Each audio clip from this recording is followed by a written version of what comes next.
check. 1 2 3. 1 2 3. 1 2 3. Check check check.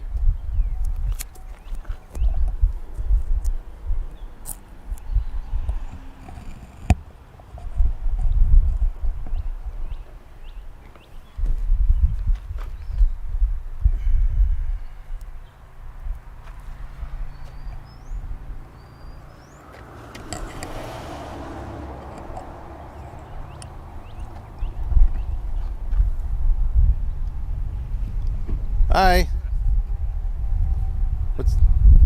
What's going on, guys?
Just start whenever you're ready, bro. Jump right in.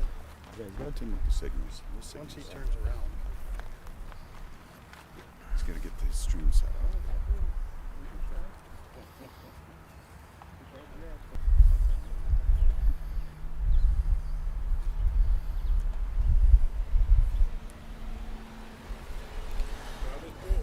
Good afternoon. I'm Brian Haluska. I'm the Central Region Vice President for NYSCOPBA. In a moment, you'll hear from NYSCOPBA President Michael Powers.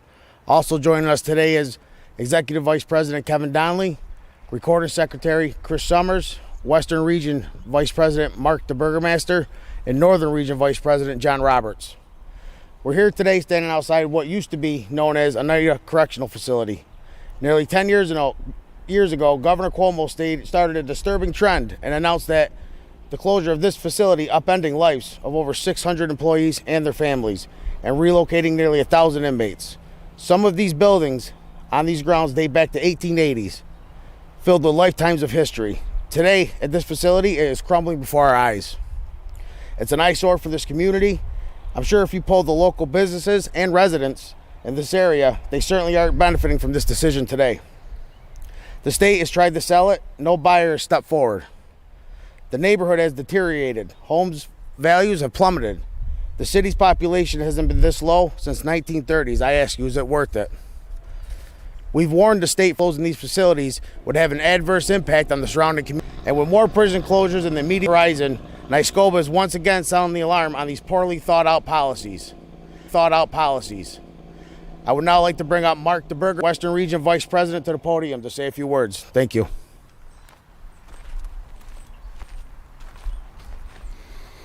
Good afternoon. My name is Mark the Burgermaster. I'm the Western Region Vice President for NYSCOPBA. I'd like to take a moment to discuss the COVID-19 pandemic and how it has affected our organization and our members. While the majority of state workers got to safely work from the comfort of their own couches, our members did not have that luxury. Since day one of the pandemic, the brave men and women of NYSCOPBA continue to show up for work in person, day in, day out, in confined spaces with dangerous individuals who have a history of showing little to no regard for the well-being of others. The pandemic was not kind to our members. Hundreds of members contracted the disease, and thousands more were quarantined from exposures to individuals who were positive in our prison system. And yes, we have lost some of our brothers and sisters to this pandemic. Every day, I represent the members who have been impacted by the pandemic. Members who had to go without pay their families, who the state refused to cover after a positive test, who the state refused to cover after being ordered to quarantine by the department, who's forced to work in conditions that even PESH and OSHA refused to perform inspections due to non-existing policies or standards to follow. Who also, when convenient for the department, had their essential status removed or diminished, who worked in facilities with over 200 plus members in the facility were actually out on quarantine. Wendy at one point had 185 members on quarantine. The facility still functioned and ran. Auburn, 225 members out on quarantine. The facility still functioned and ran. That's not to mention all across the other facilities across Coxsackie, Sing Sing, all the way up to Clinton. This affected us statewide. And who worked through the closure of 3 facilities, uprooting members and spreading them across the state. And at times,